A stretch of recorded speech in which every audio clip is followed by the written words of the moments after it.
Factory of 423.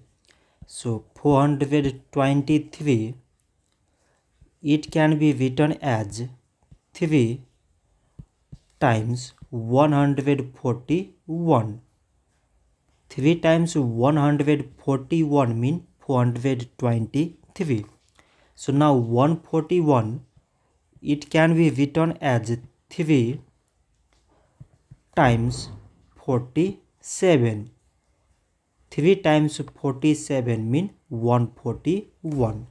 So now we select the prime numbers in all these numbers.